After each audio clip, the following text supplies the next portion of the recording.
Amigas y amigos, continuamos con más. Gracias por acompañarnos en este espacio de noticias. Como pudimos ver en el bloque anterior, luego que el Consejo de Administración Legislativa CAL resolvió que el proyecto de ley en materia laboral remitido por el Ejecutivo a la Asamblea con el carácter de urgente en materia económica estará a cargo de su trámite la Comisión de los Derechos de los Trabajadores del Parlamento. Este órgano legislativo ya se prepara para a partir de la próxima semana recibir una serie de aportes desde distintos sectores con el fin de ir nutriendo lo que en lo posterior será el informe para el primer debate de esta iniciativa.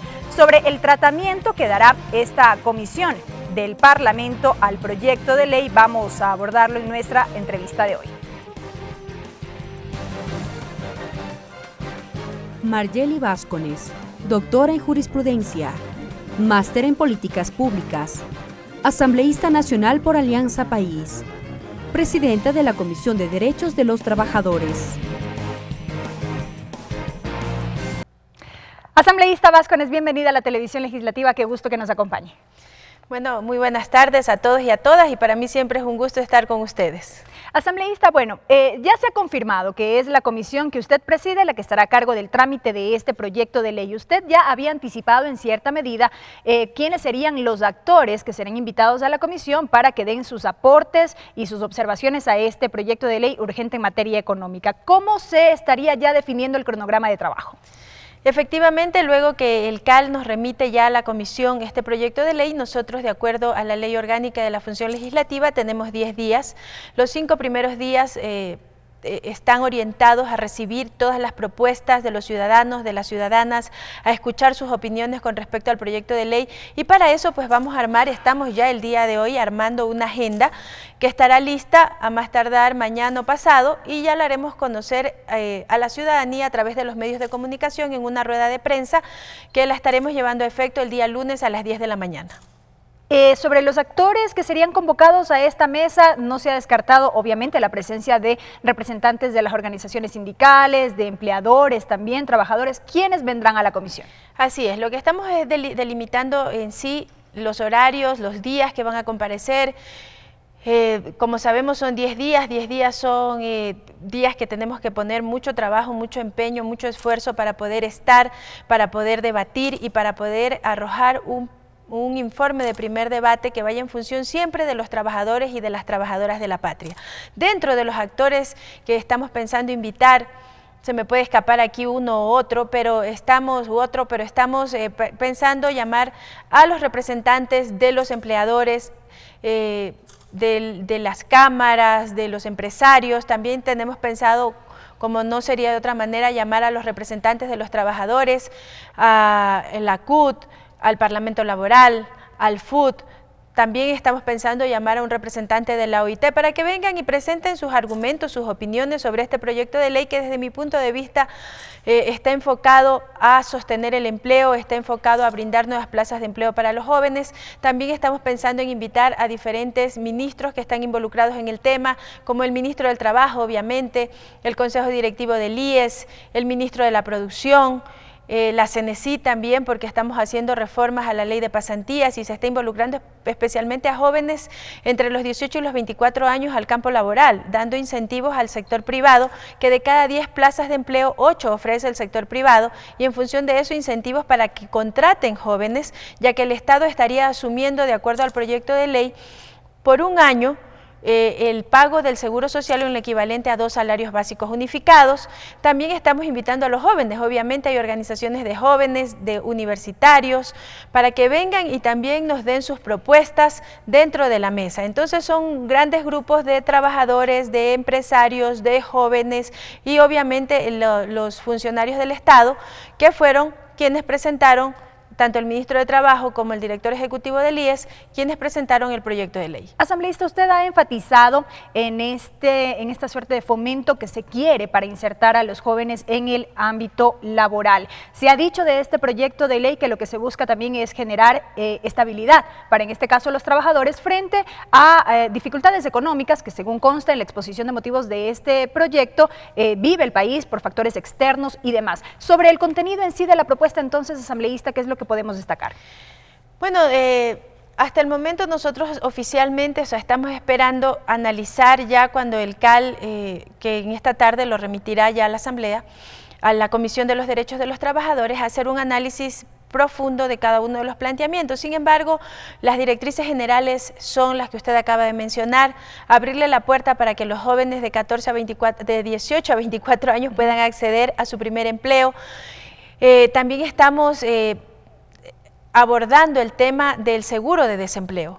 Este seguro de desempleo que va orientado a poder sostener por determinado número de meses con un porcentaje dependiendo del mes que se corre, para que las personas que se queden sin empleo puedan recibir una remuneración, no la misma que estaban recibiendo cuando estaban trabajando, pero sí una remuneración porcentualmente de acuerdo al mes que les toque, para que puedan sostener a su familia. Esto es importante decir, o sea, cuando una persona se queda desempleada, un jefe, una jefa de familia, necesita seguir siendo el sostén económico de esa familia, y con la indemnización máximo le puede alcanzar para los 3 primeros meses, pero el resto de meses se quedan sin ese sustento. Entonces, para esos otros meses estamos planteando ese seguro de desempleo, que no será eterno, porque ningún seguro es eterno. Pero ahora mismo aplica la cesantía, asambleísta, que claro, figura que será reemplazada con este seguro de desempleo, pero ahora mismo aplica la cesantía. Sí, la cesantía ahora aplica desde el punto de vista que nosotros aportamos el 3%, 2% los trabajadores, 1% el empleador,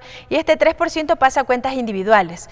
Pero, por ejemplo, ellos nos decían, un trabajador que gana alrededor de $600, si cobra la cesantía o si percibe su cesantía luego de quedar desempleado, recibirá, por decir, $80, mientras que con el seguro de desempleo, y por una sola vez, por el seguro de desempleo lo recibirá porcentualmente, y puede llegar a recibir este mismo trabajador que ganaba alrededor de $600, $1.998. Entonces, es más sostenible toda vez que este fondo de cesantía, que ahora su 3% pasa a cuentas individuales, el 2% seguiría en cuentas individuales y el 1% iría a un fondo solidario. ¿Y por qué solidario? Porque no todos nos quedamos desempleados al mismo tiempo.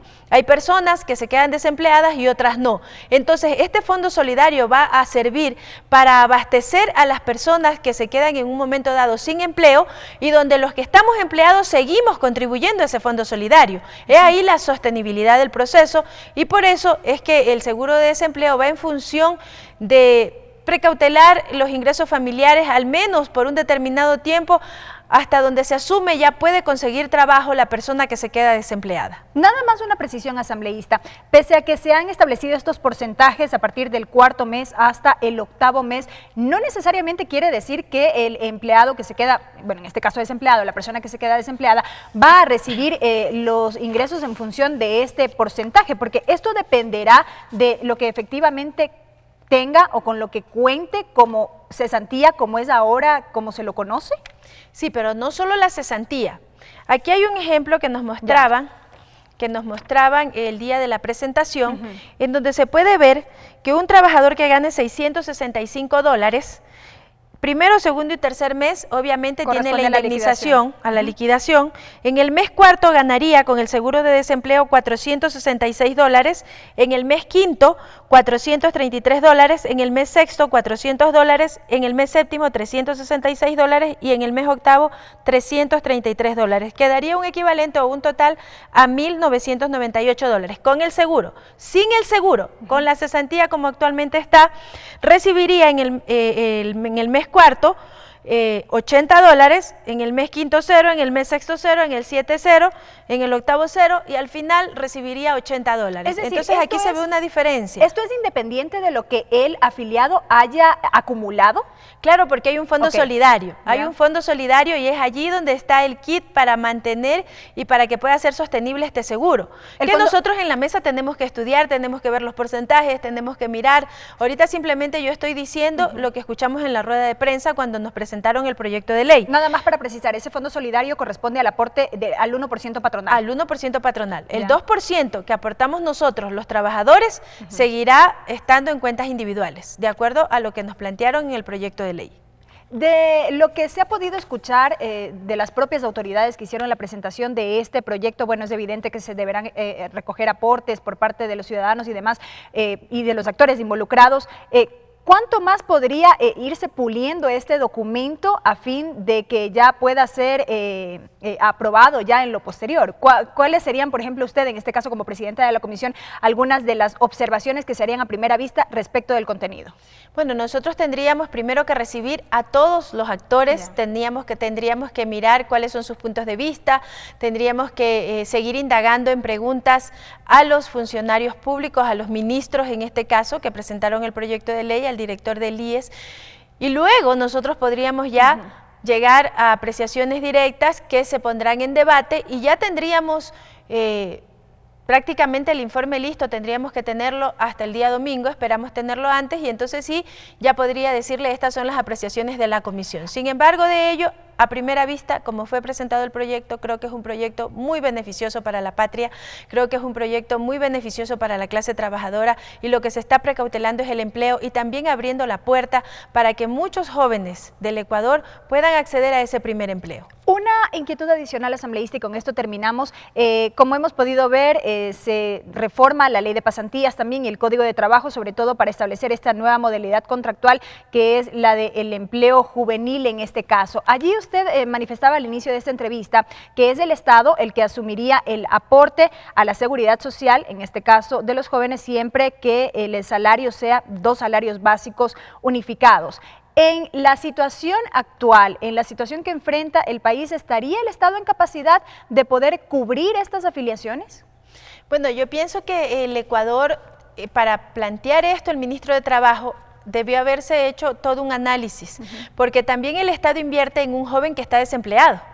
O sea, ¿cuál sería la inversión del Estado en un joven desempleado versus en un joven empleado que está contribuyendo para el mismo Estado? Entonces yo no lo veo como gasto, lo veo como inversión, porque ese joven que empieza a trabajar también empieza a generar recursos, también empieza a hacer que la economía se dinamice.